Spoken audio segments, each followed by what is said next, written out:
Là où ça bouge, une exposition chez un particulier, à l'initiative du Café Sauvage. Pour tout savoir de l'adresse, il faut aller sur le blog de la dessinatrice qui expose, qui s'appelle Valère. Ça tourne. Alors cette dessinatrice, vous la retrouvez dans ce livre des nouvelles de mai 68.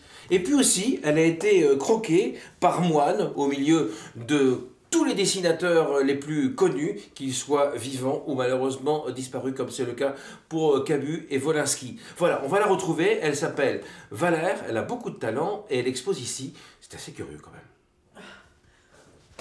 Ah ben voilà. J'aime bien quand vous surgissez comme ça. Alors, qu'est-ce qu'il y a là-dedans? Attention. Tadam. Bon, alors,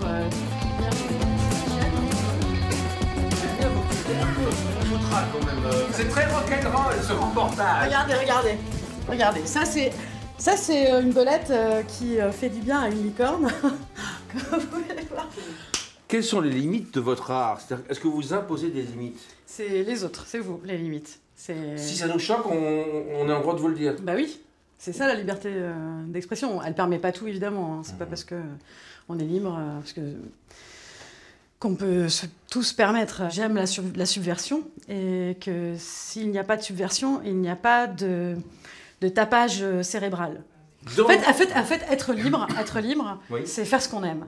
Valère, on est ici dans un appartement, vous êtes dessinatrice, oui. Vous organisez des expositions, mais vous avez surtout un blog sur lequel on peut aller pour voir tout votre travail, qui est très riche. On voit que vous êtes comme vous avez envie d'être, mais je crois qu'il faut vraiment aller sur votre blog. Ce qu'on voulait, par ce petit clin d'œil, c'est vous présenter et dire à quel point votre univers est riche. Donc, vous venez soit ici par l'intermédiaire du blog et vous allez sur votre blog. C'est quoi votre blog?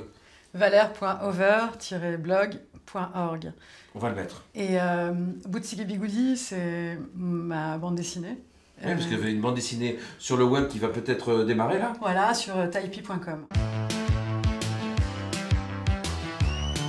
Là où ça bouge commence ce soir par la présentation de ce trophée pour vous, Benoît, puisque vous êtes le programmateur d'Arsenic les 20 et 21 juillet prochains. Et ce festival a reçu le prix du meilleur petit festival de France, grâce au public, mais pas simplement.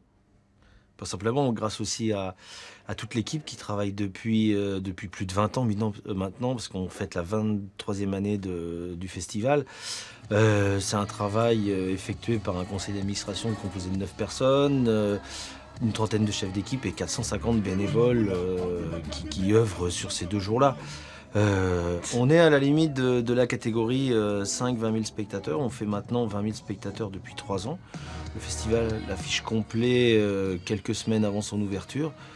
Donc on est désormais dans une très bonne dynamique et on en est très heureux. Arsenic, c'est la plus grande manifestation culturelle du département. C'est ça. Et on en est très, très fiers. Alors, on est là aussi pour dévoiler la programmation. Alors, on le voit sur cet écran, c'est marqué Damso, Vitalik, Riles, Plémo. Et vous avez un autre nom à ajouter, peut-être un gros nom en tout cas. Oui, ça ce sont les noms qu'on a évoqués depuis fin décembre. Hein. On a fait quelques annonces toutes les semaines. Et là, on va clôturer cette programmation ce soir avec un nouveau nom, un chouette nom de la musique et la chanson française qui est Feu Chatterton.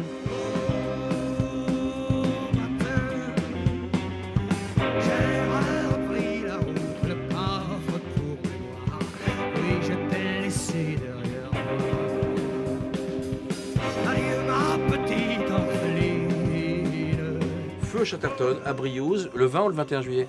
Le 20 juillet, le vendredi 20 juillet. On va y ajouter aussi quelques groupes de rock, de hip-hop, les Anglais de Too Many Teas, qu'on va ajouter à cette programmation.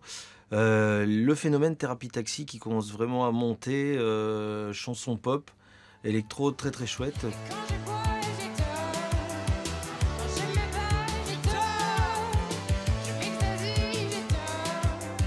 Voilà, Arsenic, c'est un festival où on vient découvrir des artistes en devenir qui feront les têtes d'affiche des plus grands festivals dans quelques temps. Et puis on termine avec la convention du disque, ce dimanche à Bretteville-l'Orgueilleuse au studio, entrée gratuite de 9h à 17h30. Que des vinyles!